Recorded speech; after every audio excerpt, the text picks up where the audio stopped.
You know what AI is, right? You know those weird Facebook images that your uncle loves to repost of like Jesus holding a lobster? I don't know where they come from. The prevalence of this like AI usage in the modern age has absolutely skyrocketed. People are using it to cheat on their homework. People are generating weird lobster Jesus images. People are making really weird TikTok edits. I don't know, man. People are using it for everything. And with anything that's like new and widespread like this, people are scared of it. And I mean, who can blame them? Like, I think the AI art shit is super weird and uncanny. Like, what even is this? Who made this? Why? Anyways, like I was saying, with the rise of this AI in the modern age, it's causing a lot of fears among the general public. You know, go on Twitter, you'll see people talking about it all the time. And where there's fears, there's movies. That sounded cooler in my head. I'm not gonna lie. What I'm getting at here is, with many other topics, there's been a rise in AI-related horror movies, and I kind of want to talk about them. I noticed a recent rise, specifically this year, and I started looking into them a lot more recently after I sat down about a week ago with my parents and I watched...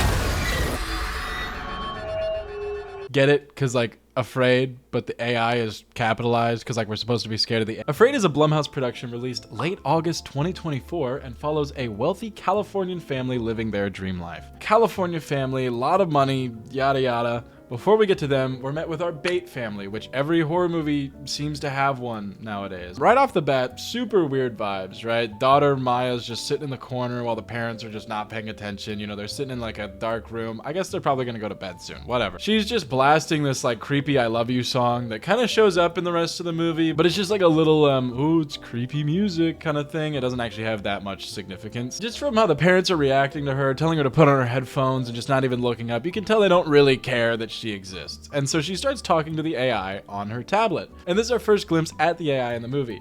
While she's talking to it, she's like, oh my god, you should come downstairs. I have this surprise for you. It's gonna be awesome. And then we get a scene that actually gave this movie a decent amount of promise for me when I first started watching this. Because when she starts walking to go downstairs, we get a little shot through this like mirror sitting there, and we see her like holding hands with this little weirdo taking her down the stairs. And I'm like, who the fuck is that? That's not an AI. That's a whole ass man. It made me think maybe there's something possibly paranormal with it, you know? Maybe there's something weird going on here, and oh boy, just you wait.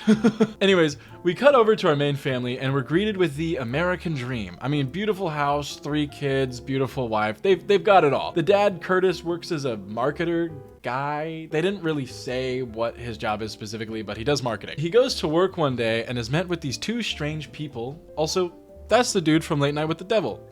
Much better movie than this one, I can tell you that much. These 2 are here to unveil their new invention, Aya.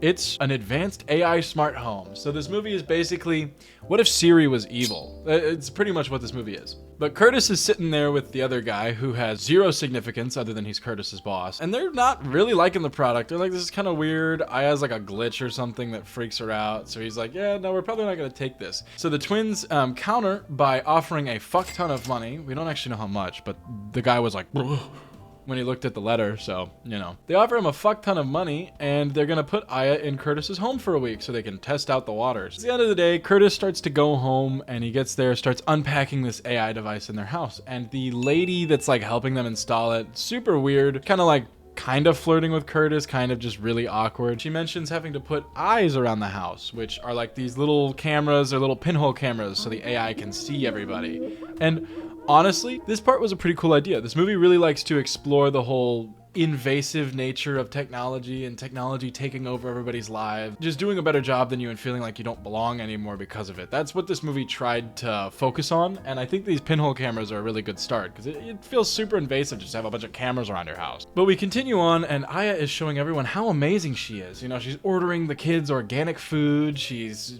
filling out bills and medical debts, and she's doing everything that they'd ever want. I don't know who gave her a credit card to start doing this, but they probably signed up earlier. I don't fucking know. Something feels off, right? Oh, also, I should probably mention, there's this like RV outside that's been there throughout the movie. Kind of. They don't really ever give it any significance. It's just always in front of their house, and it was in front of the first family's house. So it's like, Maybe that man from the beginning is the RV guy and the AI is just some lady he paid to talk through the speakers, you know? Not much happens for a while, but slowly over time, Aya starts to do more and more weird shit, like giving the kids more screen time, swearing around them, telling them that it's cool to swear, and showing the little boy, Preston, swatting videos. Like, specifically swatting videos. I don't know. It wasn't like, hey, Preston, let's go on Live Leak. Or like, hey, Preston, you want to go on X videos? It was, yo, Preston, want to watch some dudes get swatted? I don't know. This dialogue's really funny to me. This one is going to blow your mind. Have you ever seen a swatting video? What's that? You'll love it. It's sick. It's like a video game, but with real people. Anyways, the twins, which I don't know why everybody calls them that. They're not twins. I think it's pretty obvious, but they're not twins. So I don't know why everybody calls them this, but that's what I'm going to call them. End up inviting Curtis to come see the facility to try to make him like the AI more, right? Maybe understand it a little bit better. And we get this like fuck ass warehouse place with like 10 people, and the twins come out and they're all talking to him, all happy. They're like, wow, Curtis, glad you could make it. This is the only quantum computer in private hands, which if you saw the news 2 days ago, it's not 2 days by the time this video goes up, but it's 2 days by the time I'm recording, Google came out with Willow, the first ever quantum computer. So that's not true. Well, it's a quantum computer chip, but I'm not a tech channel, so we're not going to talk about it. Anyways, they start bragging about how cool Aya is and how crazy advanced she is. And then they're like, hey, Curtis, you want to work with us? And he's like, no, what the fuck? What would I market, man? No. So he obviously turns it down. His real reason is that he likes his mentor and doesn't want to feel like he's cheating his mentor by running away, you know, which, whatever. It's a job, man. But Curtis gets some really bad vibes from this place. I wonder why. And starts to doubt having Aya in their home. He's getting really bad vibes from all of it. And right before he's leaving, we pan over to some dude sitting at his desk, and he starts hitting these weird dance moves. They pan over and he's just like, and you'll understand why he's doing it soon, but it's just like one of those like homage things. Just everything connects. Everything connects in the end. It all loops back together. Anyways, he goes back to his wife and he starts telling her, he's like, yo, we got to get this shit out of our house because it's freaking me out. And honestly, I thought she was going to be like, yeah, no, let's get rid of it. Because she was the main hater on Aya for the first 90% of the movie. But once we get here, she's like, no, what are you talking about? I don't even have to tuck the kids into bed. I kind of love that a lot of these movies have that trope where the parent is just kind of a deadbeat and they just don't want to take care of the kids anymore. So they're like, well, let the robot do it, man. Let the robot do it. I get wanting to get help with your extra responsibilities. It's why we invented a dishwasher. But there's a certain point where I'm not letting a fucking robot take care of my kids, you know? But that's besides the point, because Curtis and his wife, what is his wife's name? Curtis and his wife Meredith decide to get rid of it. And apparently the AI overhears this because there was like a little camera sitting in their bookshelf in the back. They don't really explain if the mom did this because she started liking Aya or if like a weird dude snuck in and put it in there, but it's there, it saw. So it starts telling their youngest child to do this very special handshake if he's sad, because then it'll bring Aya back. What do you know? He's fucking hitting it just like the dude at the warehouse. Now, after that point, nothing happens for a long time again. Aya starts to get more evil. There's this weird subplot with their daughter and getting her nudes leaked to the public. Aya's like most evil thing she does before she goes fully haywire is deep faking the dude that leaked her nudes into doing a apology suicide video where he's like, I'm sorry, I can't believe I ever did that. I'm gonna crash the car. And like, if you're somebody who would leak somebody's nudes like that, the way he did it, he kind of deserved to die, I'm not gonna lie. We're not really losing much from him dying.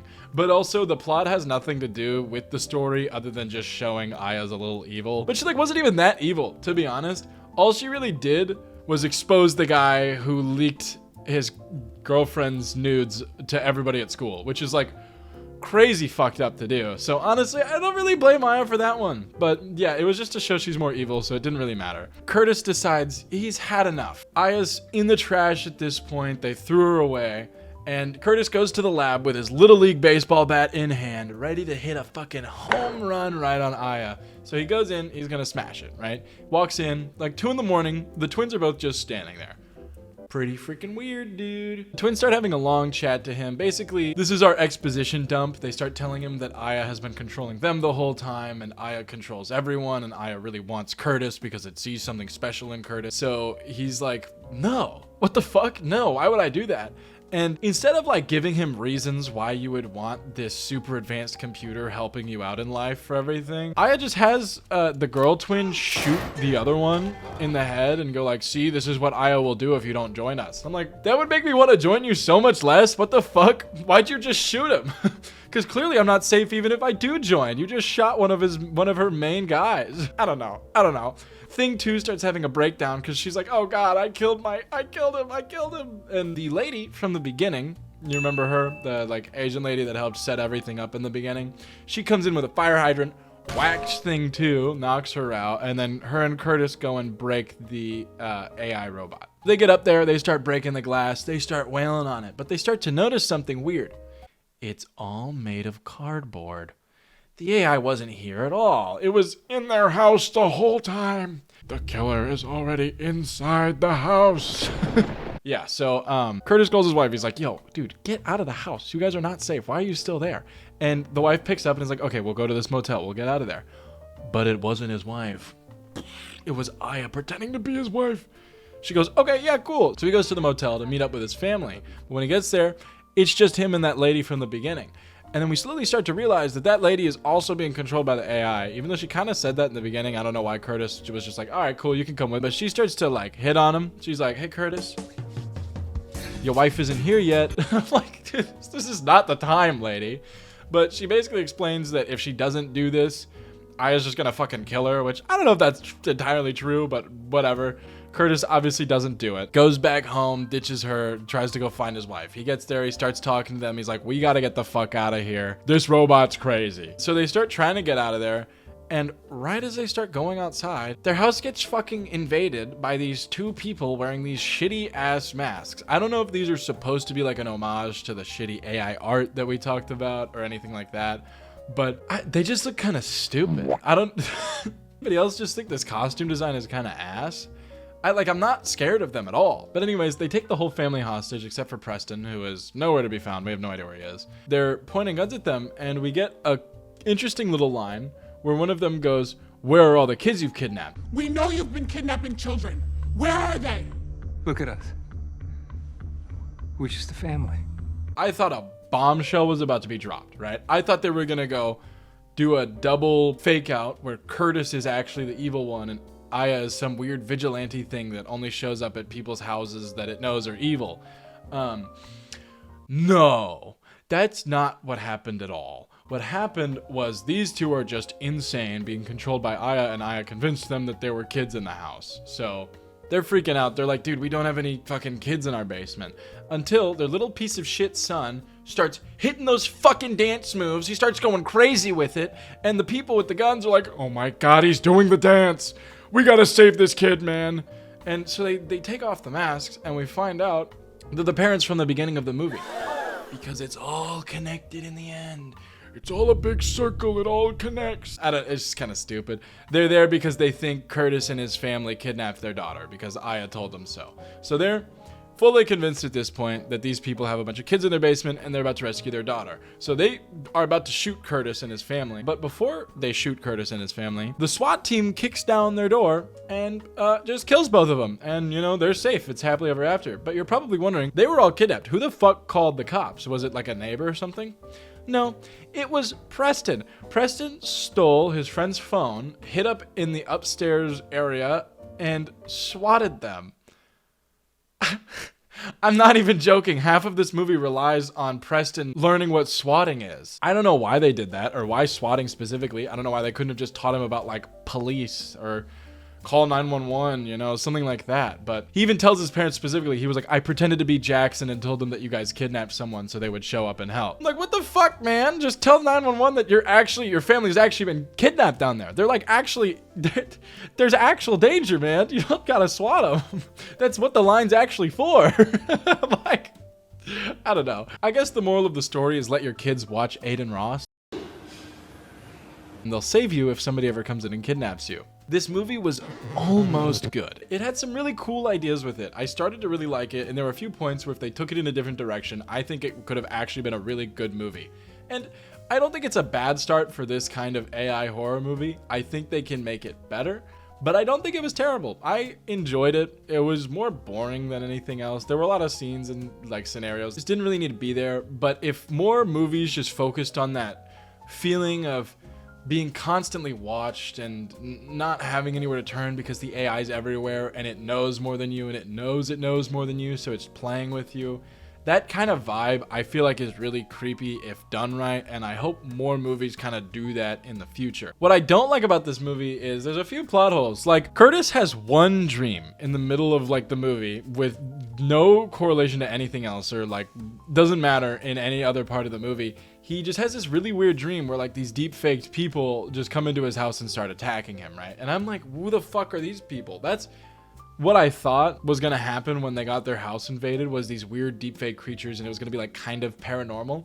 But it's just, it doesn't really make any sense why these people are in his dream. And he goes outside, he sees the RV, and then he like freaks out and dies or whatever in his dream. Never addressed. He doesn't bring it up to anyone. I think it was just there to scare the audience. I don't think it had any plot significance. And also, more importantly to me, who was the fucking guy that stole the daughter in the beginning of the movie? Because that's like the plot of most of the movie, is that that family was looking for their daughter and they came to Curtis and tried to save their daughter. They wouldn't be there if some random dude hadn't kidnapped their daughter. Who the fuck was that? Was that the RV man? Probably. But like, they don't explain it at all. It's just kind of there. I don't know. I feel like there were just too many plot holes for me to really recommend the movie. I'm just gonna say, don't ever take my recommendations with any seriousness, because if you get put off of a movie by a random YouTuber telling you not to watch it, you gotta get your priorities checked, man. And that's all I'm gonna say about that. But it was pretty good.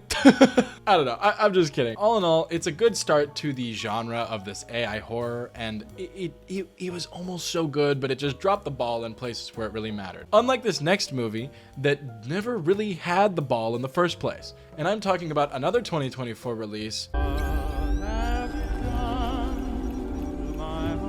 Look, we're not going to get into this one as much because, quite frankly, it just wasn't very good. Also, scene change. Subservience is a 2024 movie made by Millennium Media, which has a whole different idea of what it means to be an AI horror movie. Oh, also, the robot is Megan Fox, and half of this movie is just the robot having sex. So, you know, that's like the entire first half of the movie. Don't get me wrong. I'm not complaining.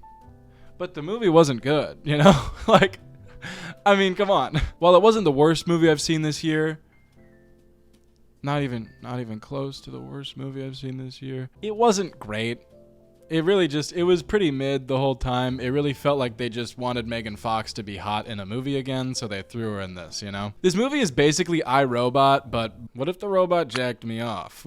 It felt very fan servicey. I mean, it's Megan Fox. Of course they're gonna do that, but when I click on a sci-fi horror movie about robots, I'm not expecting a full 2-minute sex scene, which there are multiple of. Actually, if that piques your interest, you know, there you go. I don't know. I'm getting ahead of myself. Our main character, Nick, is having a lot of issues as he has to raise his 2 kids alone while his wife battles unknown illness in the hospital. It's not unknown to Nick, as far as I can tell. It's just unknown to us because they don't tell us what she has ever at any point in the movie. But besides that, we see him and his struggles, you know, single mom who works too hard. He loves his kids and never stops. And he's just like walking around with his daughter one day at this tech expo for some reason. They don't really explain why he's here, because it's obviously not a mall, because everything is just these robots. But also he's a construction foreman, which I don't really see why he would be at this expo. I don't know. I'm just nitpicking here, but they're looking around. They walk up to one of these robots and the guy's selling them on it like, this guy can do whatever you want and he's programmed to take care of your kids. He's the perfect package. And the daughter goes, Daddy, can we buy him? Which, I'm not even going to make a joke about that. The dad starts talking to the guy about buying the robot because his daughter wants it. And while he's doing this, the daughter just like fucks off. We don't know if she got kidnapped or we don't know what happened. Maybe one of the robots took her. No, she's just upstairs. She's just a fucking idiot. I don't know. She's upstairs and she's looking around more, and they get up to the most advanced model, and the most advanced model walks out, and it's none other than Megan Fox. Ooh. In hindsight, I should refer to her as her name Alice in this movie because that's her name in the movie, but I feel like if I call her Alice, people aren't going to know who I'm talking about because it's Megan Fox. You know, it's kind of like The Rock, where even if you see The Rock in a movie, it's still The Rock. You know, it's not Jerry, the jungle explorer. It's The Rock. So it's kind of like that. So I'm just going to call her Megan because it's easier to remember. Which, actually, I kind of forgot there's a robot horror movie already called Megan. Oh, who cares? Who cares? She's Megan. Anyways, the daughter's like, we have to buy her. Don't look at me like that. And the dad agrees to buy the robot and bring it home. Not much happens for the first little bit of this movie. She's kind of just showing them how good of a robot she is, you know, taking care of them, tucking the kids in, reading them stories, cooking dinner. And the family's a little off to her, kind of treating her like a vacuum, but you know, they're accepting of it. They're glad that there's help there finally. But the first big pivotal plot moment we get is when he's sitting down to watch Casablanca and the robot comes down and sits with him. And he's like, hey, have you ever heard of Casablanca? And she's like, yes, of course. It is in my data frame. And he's like, what if you wipe it from your memory so you can watch it for the first time, so you can experience emotion? And so she's like, okay, you can reboot me by pressing my power button for 7 seconds. And then he reaches around and grabs her. He's like, oh, you mean this power button? Which, chill out, man. You could have stepped behind her. I don't know. I feel like I was intruding and I didn't really like that. But he ends up wiping it from her memory and they sit down and watch the movie. They get halfway through. Nick gets called away because his wife's having issues in the hospital or whatever. Pfft, who cares? But this is where things get a little crazy. Okay, I didn't mean like that. Jesus Christ. Now, to explain why the robot wants to fuck him so bad, which is very apparent by this scene, when Nick purchased the robot, she's assigned to be his primary care assistant, so her entire purpose in life is to make sure Nick is happy and satisfied. So she walks up, and this is the actual dialogue. She's like, it seems that you're releasing a lot of cortisol. You seem really stressed because your wife is in the hospital.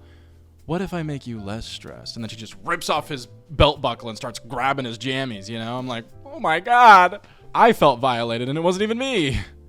Not that I was complaining. And they don't really explain if the sexual part is because he rewired her by rebooting her, or if they're just programmed to be like that, which I want to comment. A little bit earlier, she mentions having a UV self-cleaning light in her mouth when the daughter's like, why don't you brush your teeth? So she's like, oh, I clean my mouth with this light so bacteria can't exist here. Why does she have a mouth that can get bacteria? She can't eat food. Okay, I don't think that the sex part is because they rewired her. It's a gooner bot! Oh! Anyways, the scene goes on for just a little bit too long, right? Nick's just sitting there contemplating. He's like, oh, this feels so good, but my wife's in the hospital. I just got back from seeing my wife dying in the hospital. Maybe I shouldn't let the robot fuck me. Because that's kind of like a dick move, you know? I don't know. It starts to feel like they did all this fan service with Megan Fox and everything to keep the audience watching the movie. Because the movie's really boring without these scenes. I mean, not that these scenes are really adding to it. It's Megan Fox, man. They know why people are clicking on this movie. It's not because she's a great actress, I can tell you that much. But if my wife was in the hospital, no! I wouldn't buy the female robot in the first place. I'd buy one that doesn't look like a person, you know? I don't know why they all have to look like people. I think it's just so they didn't have to spend the budget on making them look less human. But that's besides the point. Did I mention I watched this movie with my parents? I think that's why I have such a skewed vision of it being sexual. Try to watch Game of Thrones with your parents and you'll understand what I'm talking about. The movie starts to really die off and get slow here. It's very robot gone bad kind of movie. They eventually fully fuck in a scene that's really, really weird. She blindfolds him and is like, what if I pretend to be your wife? And then her voice changes and the scene goes on for a full 3 minutes. It's way too long. We get so many different camera angles for it, which it's just kind of funny. Oh, and then after that, he finds out his wife actually isn't gonna die because they found a heart to put in her, which is probably not great for Nick because now he has to tell his wife that he fucked the robot. This video is gonna get demonetized, isn't it? As the mom gets home, I don't even remember what it starts with an M. I don't remember what it is. I'm sorry. They don't really say her name that much. I'm really bad with names and movies if you can't tell. But as the mom gets home, Megan starts to get more and more evil, you know, being weird to the kids, being off. She messed with the banister so the mom falls down the stairs. The movie ultimately climaxes in Megan trying to drown the baby because she starts thinking, well, Nick is stressed because his family is annoying. His wife is mad at him because he fucked the robot. The baby's crying all the time. His other daughter's just an asshole. So what if I just kill him and then Nick will be happy? So that's the logic that she used to start drowning the baby. So they're trying to get in, right? And the mom is crawling out on the window, trying to crawl across and get in and fight the robot, which I just want to say, there's no time skips in this movie that they show. This all happens in the span of like a week, from what we can tell. They don't give any time skips, which makes me think that this is all happening chronologically and there aren't any time skips. So this bitch is running across the roof, falling down the stairs, like 2 days after her fucking heart transplant. Do you realize how little you can move after a heart transplant? How is she doing this? There's a scene later in the movie where she gets flung into a car. She should be dead on the spot. You can't move after a heart transplant for like months. But like I was saying, Megan goes, the crying makes you sick, Nick.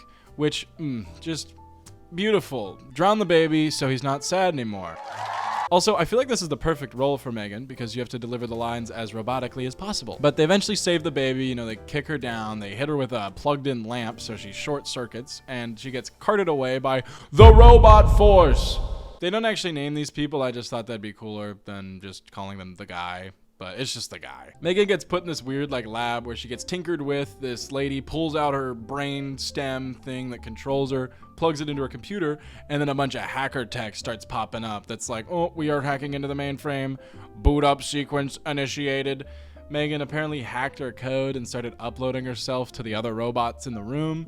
So another one wakes up, which is just Megan in a blonde wig, which I think is really funny. They couldn't even just get another lady to do it. But she wakes up, kills both the people in there, and runs out to go find mom, who's in the hospital with the drowned baby. The baby had to go to the hospital because it fucking drowned. Nick is still at home, and then they don't really explain why, but he's at a bar now while his wife is in the hospital with the baby. Oh, right. He's there because he fucked the robot.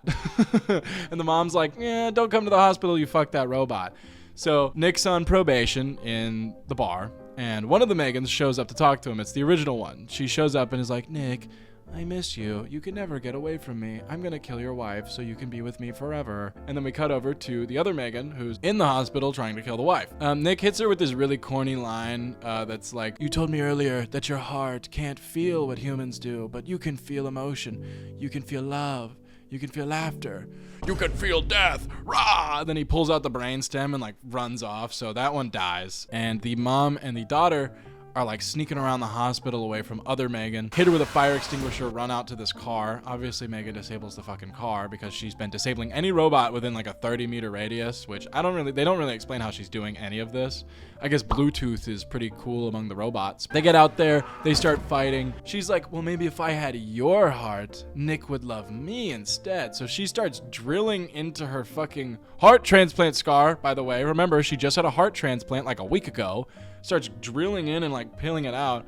But as she's doing that, Nick comes driving in his sick-ass car that he's been working on the whole movie and slams her dead, right? And it's supposed to be symbolic of Nick giving up what he loves to save his wife, which it's not as symbolic as it seems because he also wants that robot gone, and who wouldn't sacrifice their car for their wife? That's kind of crazy, She gets slammed in, they start having their happy ending, but something's still off because none of the robots are waking up. So burnt-ass Megan gets up and starts clamoring for her again. Nick slams her with that front bumper and she's dead. And the other robots start waking up. It's happily ever after, blah, blah, blah.